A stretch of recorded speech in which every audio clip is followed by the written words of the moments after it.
Good evening, ladies and gentlemen. I'm here to talk to you about geckos.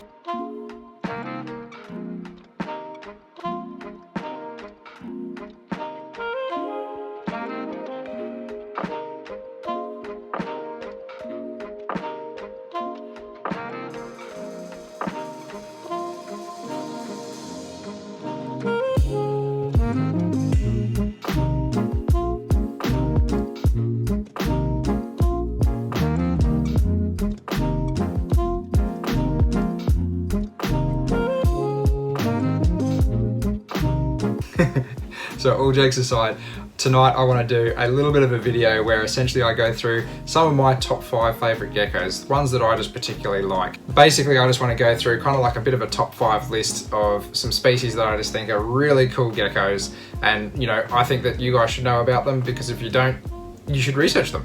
Basically, I'm going to choose different species from probably some different genuses and such, just because I can't just kind of stick to one genus. It would be silly for me to do this. And when I say geckos too, I should actually mention that I mean Australian geckos.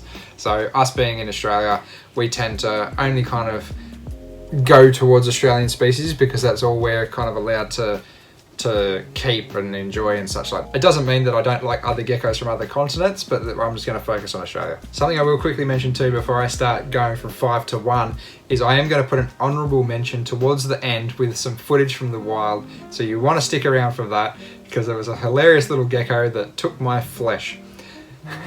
Number 5, I'm going to say the helmeted gecko. These guys are an awesome little species, generally terrestrial, but although that they do like kind of like perching up at times to kind of ambush prey potentially walking past.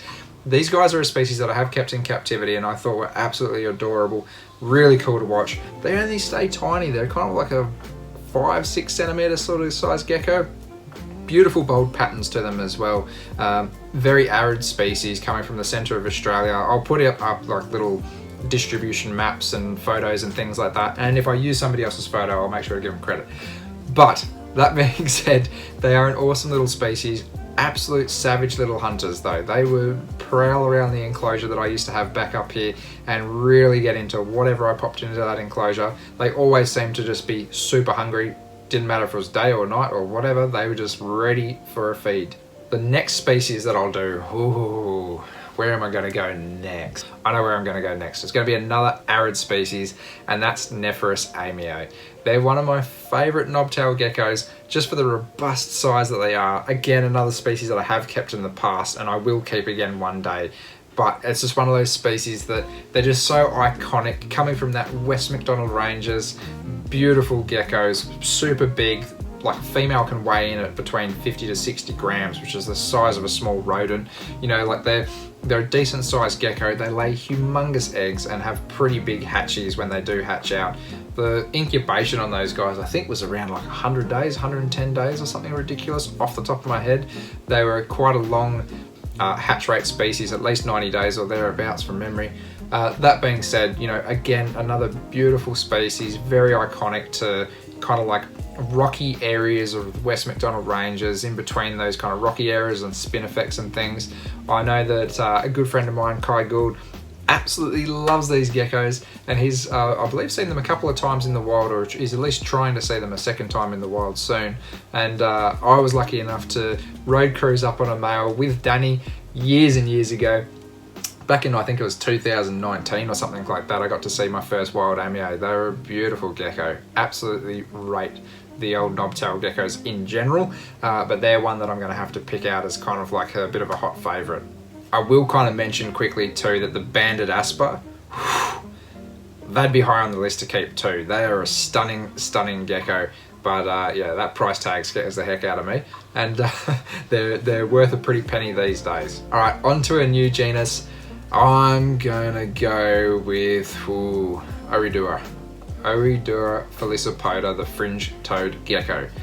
Awesome species of gecko, one that I have kept as well, albeit a bit short, unfortunately. They are one that I'd definitely like to get into again. A very large Oridura, different to the other Oridura out there too, in that they're quite slender and a little bit more long-limbed and things like that. They're a really, really cool gecko. I really rate them. I'd actually really want to get to the Kimberleys to see those guys, Roughies, Kimberley rock monitors, like that whole region, I think, albeit quite vast. I think they've got some really cool species up there that are just kind of high on my priority to go and see herping. The problem is it's so difficult to get there, and even with the access roads and stuff that they've got there, you still need like a pretty decent four-wheel drive to kind of get in up there. So it's on the one-day list, it's on the bucket list. I will get there at some stage. But Oedura felicipota, such a cool gecko. Those big toe pads, man, those big silvery eyes, they're just how can you not love them? Again, it's so hard to kind of pick out different things because Oedura fimbria, another awesome Oedura that I've kept too, and those patterns are insane on the fimbria. But how do you pick 5 geckos? Okay, number 2, I have to give it to genus Strophaurus. They are an awesome group of geckos too. So unique, they come with little eyelashes on some of them, spiny tails on some of them. Some are tiny and soft and live in nothing but Spinifex. Most of them shoot goo out of their tails, which is really cool too. If you didn't think a gecko could shoot goo, they can. Strophaurus are one of those ones where, man, just the whole genus is incredible. But if I had to pick one, Spinogerus. One I haven't kept. I'd really like Spinogerus one day. They'd actually be a gecko that if they happened to turn up at the right price, at the right time, when I had money in my bank account, which is rare, they would be one that I'd probably land on. As just like I had to get back into geckos just because they came up at the time.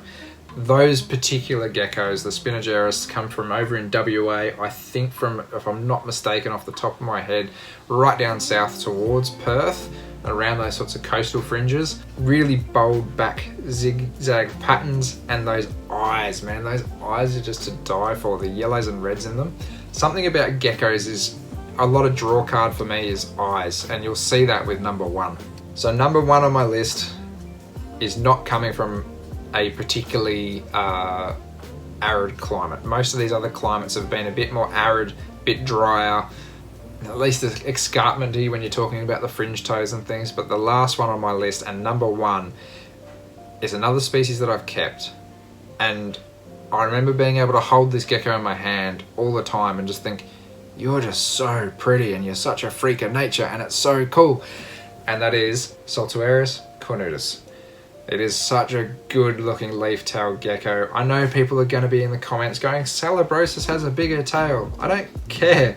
Cornutus has a better looking eye, and eyes do it all for me. And those eyes, when they're really crisp, yellow and red, and like that maroni colour, it's like looking into a little planet when you look into that gecko's eyes. It's just insane. Don't get me wrong, all the leaf tails are fantastic. I've seen Moritz in the wild, I've seen Kate in the wild, tried to find Wyberba. I haven't been as lucky as some to go and see all the other ones. Obviously I have the broad-tailed geckos down here clinging on walls and things like that. But man, Saltuarius cornutus, what are they? They're the northern leaf-tailed gecko, I believe they are. Common names sometimes get past me. But yeah, they are such a pretty gecko. So pretty. But yeah, I mean, it's hard to pick with geckos, especially in Australia where we've just got hundreds of them. They're just here by the buckets. But I did promise you an honourable mention, and I will pop it in now, the giant cave gecko. And this particular one, somehow Ricky, probably through the courage of a few tins of 4X, convinced me to hang it off my finger and test the bite force of this gecko, and I'll roll that clip for you now.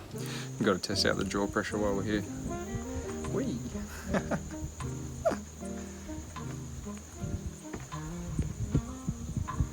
Not too bad. It's got a bit going on for a little gecko. See if the muscle's contracting in its head when it's doing that. It's just pumping it. I always do that. Yeah, it's just got that last bit. That actually stings way worse. Yeah. I did that on purpose. Nah, I usually do that and you can kind of get out of it.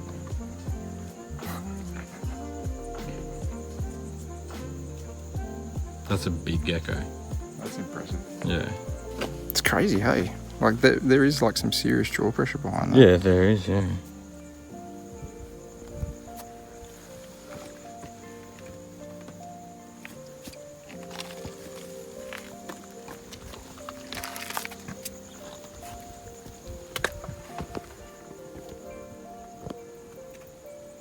So yeah, what do you think of that? Pretty impressive gecko, so I had to give an honourable mention to that gecko. He was a big gecko.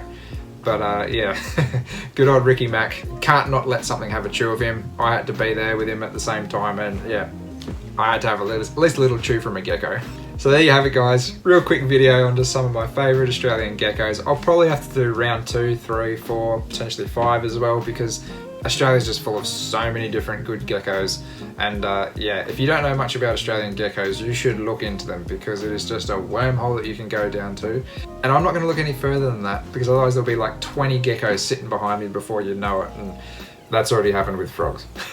So until next time, guys, make sure to like the video, drop a comment down below of your favourite gecko. I don't mind if it's Australian or not, just tell me what your favourite gecko is. And if you want to support the channel, the best way you can do that is by subscribing to the channel down below. And if you did want to go that next step further, you can go on a Teespring, grab yourself some merches from Bush to Box merch. There's Beach's Scaly Beast merch up there.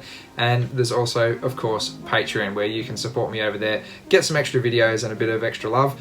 And guys, until the next one, thank you for watching this video. I will catch you then. Take it easy.